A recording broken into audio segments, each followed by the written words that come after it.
I'll be honest, I don't think I ever really got Joker. Like, it never hit me as hard as it hit some other people. It still doesn't.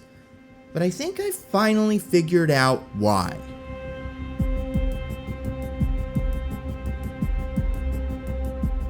As far as I'm concerned, it feels like Joker came out like years ago, but it was really only around 8 months. I was curious what Joker's deal was.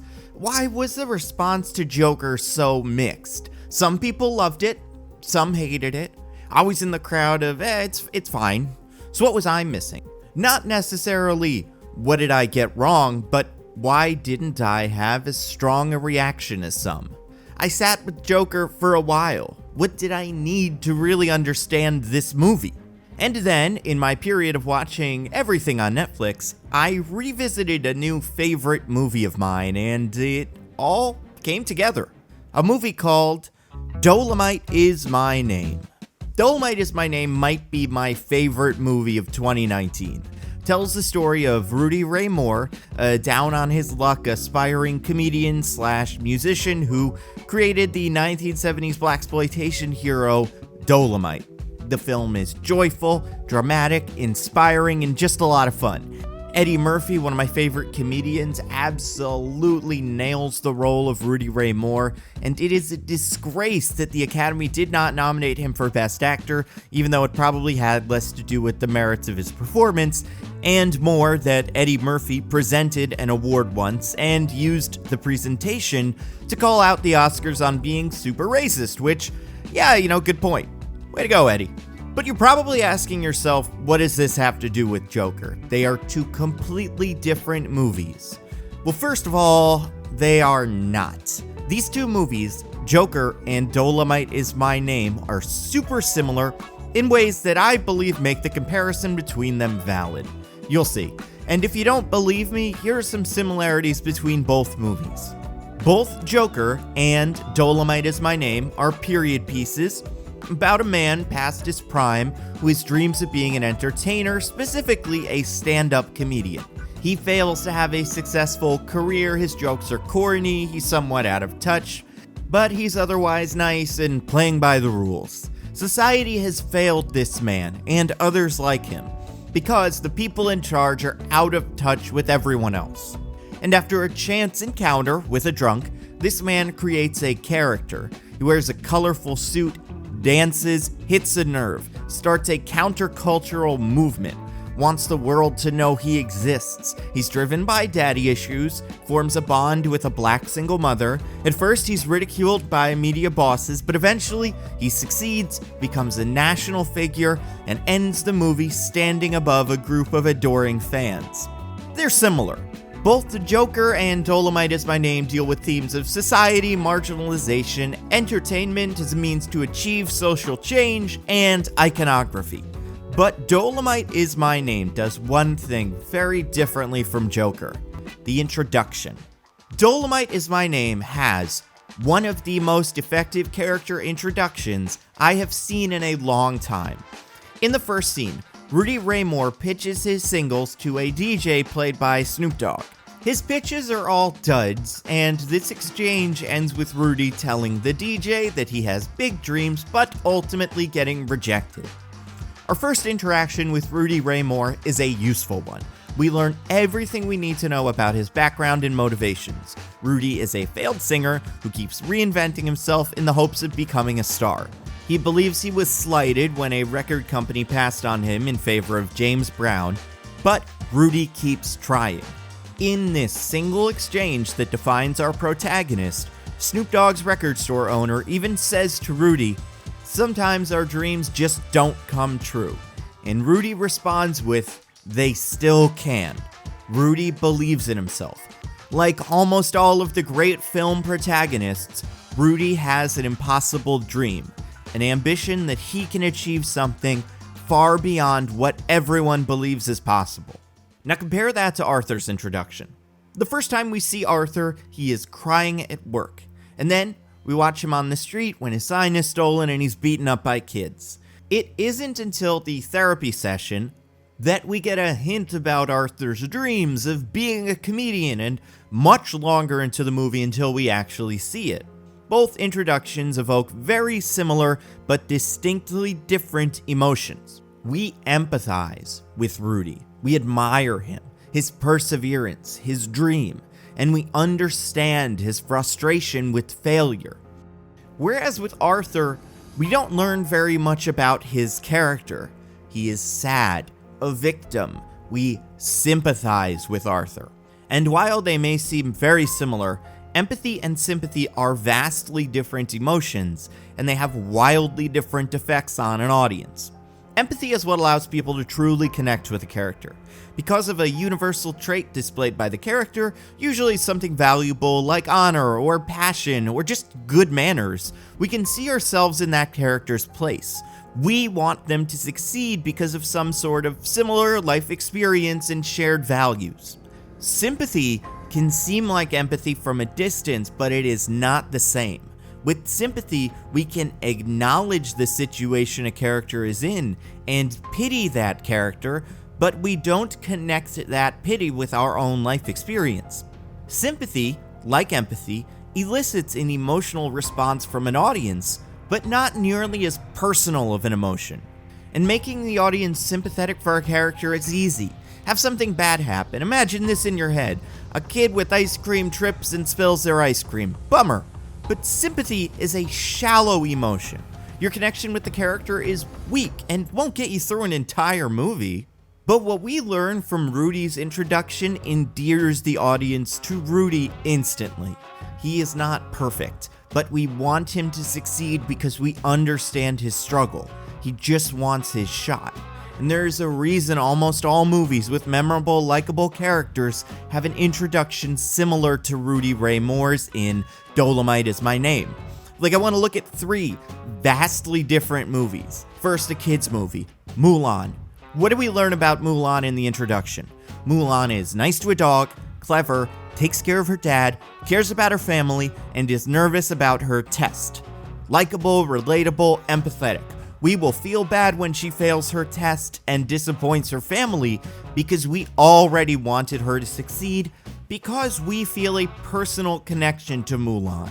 Next, a big Hollywood blockbuster, Captain America. Introduction, he attempts to enlist in the army to fight in World War II. Steve is brave, selfless, and he wants his chance to do what he believes is right. Super empathetic.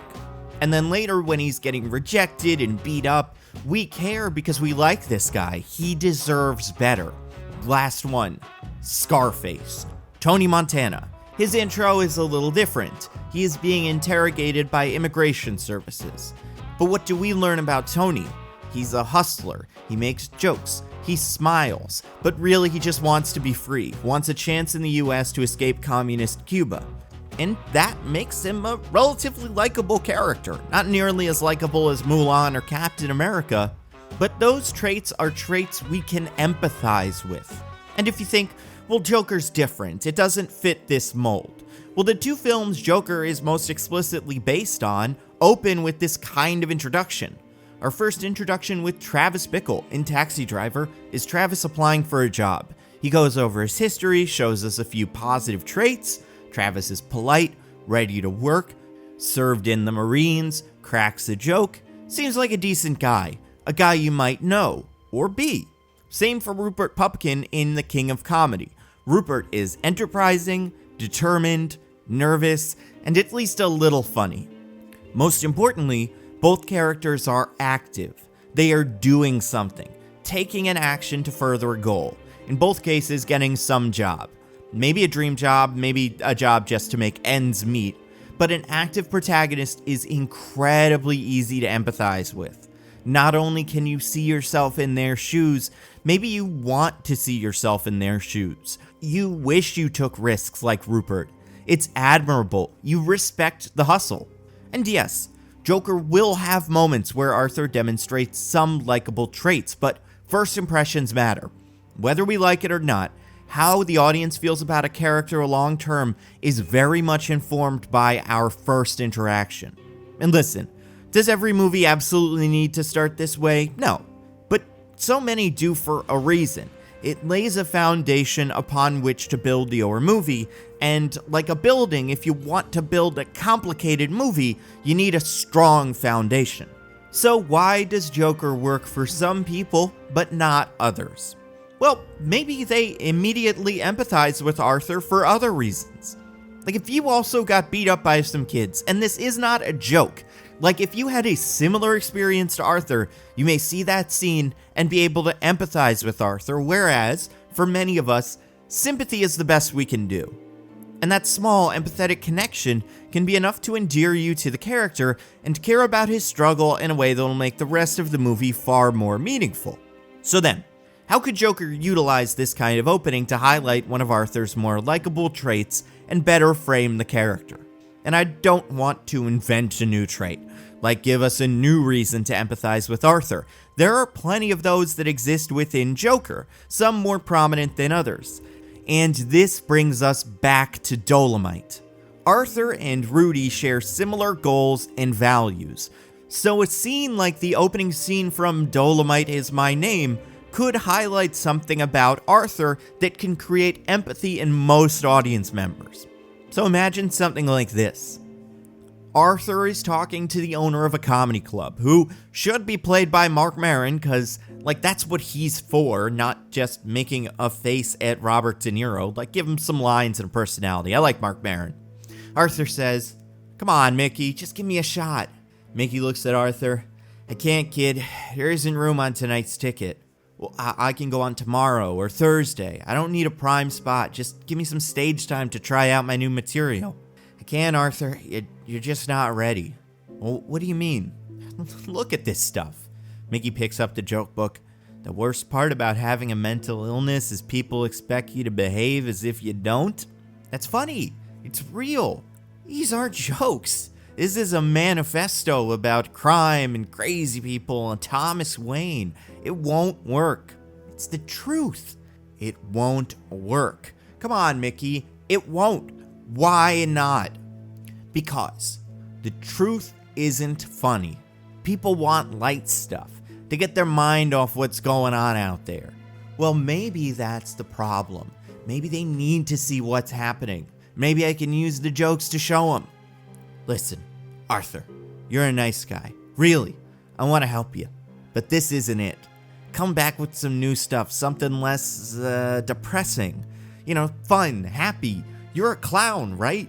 Start there, see what happens. But this, it isn't my job to change people's minds. I just make them laugh for long enough to buy 3 drinks and a burger. I'm sorry. And then we cut to Arthur crying. And now we know why he's crying. He's not just a victim. Arthur's trying to use his comedy to make a positive difference, and the club owner won't let him. That is a great start for a character. We want to see this guy win. And later in the movie, when he tells an off-color joke, and the Dr. Ruth figure on the panel at the Murray Franklin show says, "You can't say that," we'll have a basis for that. Arthur wants to tell jokes like that because he believes they're important, but the rest of the world isn't ready for that, and it acts as kind of a metaphor for what ends up happening with Joker. Listen, I'm not saying you need to change very much about this movie. I'm just saying a different introduction could have set up Arthur as a protagonist that creates an empathetic connection with the audience, and that empathetic connection could help audiences get invested in the story of Arthur, and ultimately make Joker a more successful movie. Oh, and one more thing. If you want to become more productive, like Rudy Ray more productive, like invent a new comedy character, record and distribute hit comedy records, turn your hit records into a feature film that you star in, and become a pop culture phenomenon, all the while staying true to the fans and people who helped you achieve this level of success kind of productivity, I would highly recommend watching fellow YouTuber Thomas Frank's new class called Real Productivity: How to Build Habits That Last. In it, Thomas talks about setting up goals and also using different systems to keep track of your goals. It's super helpful, and I've already incorporated some of Thomas's techniques into my routines. And if you would like to get a look at Real Productivity and over 25,000 other classes, I would definitely check out this video's sponsor, Skillshare. Skillshare is an online learning community that offers membership with meaning. With so much to explore, real projects to create, and the support of fellow creatives, Skillshare empowers you to accomplish real growth. There are classes in productivity, design, writing, video editing, and so much more. Skillshare offers classes designed for real life so you can move your creative journey forward without putting your life on hold. You can learn and grow with short classes that fit your busy routine. Skillshare is also incredibly affordable, especially when compared to pricey in-person classes and workshops. An annual subscription is less than $10 a month. And if you would like to join the millions of people already learning on Skillshare today, the first 1,000 of my subscribers to click the link in the description will get a 2-month free trial of premium membership so you can explore your creativity. Explore new classes, deepen existing passions, and get lost in creativity with Skillshare's online classes. What you find might just surprise and inspire you. As always, I have to give a humongous thank you to everyone who continues to support the channel on Patreon. You guys are the best. You want to see your name up here, get access to videos early, other cool stuff, throw in literally any amount of money at patreon.com/NandoVMovies. For instance, we do these monthly user-suggested whiteboard videos where I do a deep dive onto a topic or answer a question. Any patron gets to watch the live ones and can watch all of the older ones because they're all on the Patreon as well. So it's a really cool thing. I'm really excited to do them every month, and I'm really so happy that all of you guys are supporting the channel. It's so cool. As always, gotta plug the podcast Mostly Nitpicking, where every week me and my friends DJ and Dickens pick apart a piece of pop culture by looking exclusively at the details. Last week we did Scoob. Next week we're doing the Last Airbender movie, like the one that everyone hates, because the cartoon is on Netflix now, which I'm watching and enjoying. You can listen to us wherever you listen to your podcasts. We are at NitpickingPod on Twitter. Last thing, follow me on Twitter and Instagram. I am at NandoVMovies. It's where I post updates on videos, podcasts, pictures of whiteboard, like teases of future videos, pictures of my cat, all kinds of good stuff. That's all I've got. Well, actually, it's not all I've got. I want to start doing a thing where I tease a future video at the end of the video. I guess like to get you guys to keep watching and also just to like build anticipation for future videos. So I'm not super subtle with it right now. One of my next videos is going to be about Spider-Man. Specifically, it's going to be about adding something, a really small moment to Into the Spider-Verse that either could have been in the original or could make it into the new one. It's funny and short and light, and I think you guys are going to really enjoy it. But that is all I've got. I will see you next time.